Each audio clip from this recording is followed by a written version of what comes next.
একটি ভ্যানে নিথর দেহের স্তূপ, কয়েকটি লাশ থেকে দেয়া হয়েছে জীর্ণ চাদরে। মাথায় হেলমেট ও ভেস্ট পরা পুলিশ সদস্যরা স্তূপ করা লাশের উপর রাখছেন আরও লাশ। সেটিও ঢাকা হয় রাস্তার পাশে থাকা পরিত্যক্ত ব্যানার দিয়ে। তা সত্ত্বেও দেখা যাচ্ছে নিথর দেহগুলোর ঝুলে পড়া সারি সারি হাত। বীভৎস লোমহর্ষক এমন একটি ভিডিও ক্লিপ সামাজিক যোগাযোগ মাধ্যমে এখন আলোচনায়। ভাইরাল হওয়া এই ভিডিও ও ছবি যারা দেখছে তারা সবাই শিউরে উঠছে ভয়াতঙ্কে। তবে গোয়েন্দা সূত্র বলছে, এই গণহত্যার মিশনে অংশ নিয়েছিল ডিবি সোয়াত টিমের বেশ কয়েকজন প্রশিক্ষিত পুলিশ কর্মকর্তা, যা তদন্ত করলেই বেরিয়ে আসবে। কোথায় এভাবে একের পর এক মানুষকে হত্যা করা হলো, এই প্রশ্নে যখন সোচ্চার সাধারণ মানুষ, তখন ফ্যাক্ট-চেক প্রতিষ্ঠান রিউমার স্ক্যানার বলেছে, গণহত্যার পর ভ্যানে নিথর দেহের স্তূপের ঘটনাটি আশুলিয়া থানা এলাকা। স্থানীয়রা জানান, গত ৫ আগস্ট ছাত্র জনতার অভ্যুত্থানে ক্ষমতাচ্যুত প্রধানমন্ত্রী শেখ হাসিনা দেশ ছেড়ে পালিয়ে যাওয়ার পর বিকেলে এই ঘটনা ঘটে। পরে এসব লাশ একটি ভ্যানে তুলে আগুন দিয়ে পুড়িয়ে দেওয়া হয় বলে জানা গেছে। গোপনে ধারণ করা ওই ভিডিও ফুটেজ পর্যালোচনা করে স্থানীয় গণমাধ্যম কর্মীরা বলেছেন, গণহত্যাকাণ্ডের পারিপার্শ্বিক প্রমাণ মুছে ফেলতে রহস্যজনকভাবে রাতারাতি থানার পাশের সামনের দেয়ালের রং মুছে তা পরিবর্তন করা হয়েছে। এছাড়া ঘটনাস্থলের আশপাশে থাকেন এমন দুজন দাবি করেন, ভিডিওতে দেয়ালে থাকা পোস্টারে যাকে দেখা গেছে তিনি আশুলিয়ার ধামসোনা ইউনিয়নের ৭ নম্বর ওয়ার্ডের মেম্বার পদ প্রার্থী আবুল হোসেন ভূঁইয়া।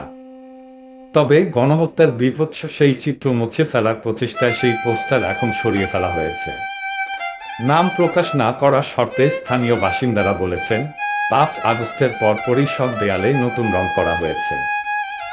সাব্বির আহমেদ নামে আশুলিয়ার একজন সাংবাদিক জানান, ভিডিও চিত্রটি আশুলিয়া থানার সামনে থেকে করা হয়েছে। ভাইরাল হওয়া ভিডিওতে নির্বিচার গুলিতে গণহত্যার পর ভ্যানে তোলা কয়েকটি লাশের স্তূপের পাশে পুলিশকে হাঁটাহাঁটি করতেও দেখা গেছে। তাদের একজনকে ইতোমধ্যে শনাক্ত করা হয়েছে। তিনি ঢাকা জেলা উত্তর গোয়েন্দা পুলিশের ডিবি পরিদর্শক তদন্ত আরাফাত হোসেন। বিষয়টি প্রকাশ্যে আসার পরে আত্মগোপনে চলে গেছেন তিনি সহ ভিডিও চিত্রে থাকা পুলিশের সদস্যরা। এমন একটি হৃদয় বিদারক ভিডিও সামাজিক যোগাযোগ মাধ্যমে ব্যাপক ভাইরাল হয়। প্রত্যক্ষদর্শী ও নিহত আশরাফুরের মা রাহেন জান্নাত ফেরদৌসের দাবি, এ লাশগুলোই পিকআপে তুলে আগুন দেওয়া হয়। শনিবার ঘটনাস্থলে গিয়ে অপর একটি ভিডিও বিশ্লেষণ করে ও নিহত আশরাফুরের মা রাহেন জান্নাত ফেরদৌসের বক্তব্য অনুযায়ী লাশ পুড়িয়ে দেওয়ার অস্তিত্ব খুঁজে পাওয়া যায়।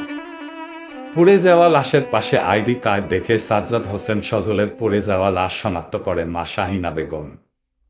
তিনি বলেন, ৫ আগস্ট ৩:৩০ পর্যন্ত মোবাইল ফোনে কথা হয় সাজ্জাদের সঙ্গে। পরেই ফোন বন্ধ পাওয়া যায়। তারপর দিন সকালে থানার সামনে পুড়ে যাওয়া লাশের সঙ্গে থাকা আইডি কার্ড দেখে সাজ্জাদের পুড়ে কয়লা হওয়া লাশ শনাক্ত করি। সেখানে ৬টি পোড়া লাশ ছিল।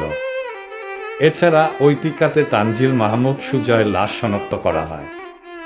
থানা ফটকের পাশে থাকা বাইপাইল কেন্দ্রীয় জামে মসজিদের ইমাম মাওলানা মোফাজ্জল হোসেন বলেন, সেদিন দুপুরের পর থেকে মসজিদে আসতে পারেনি। এশার নামাজ হয়েছিল। পরদিন সকালে পড়ে যাওয়া ৬টি লাশের জানাজা পড়ানো হয়েছে।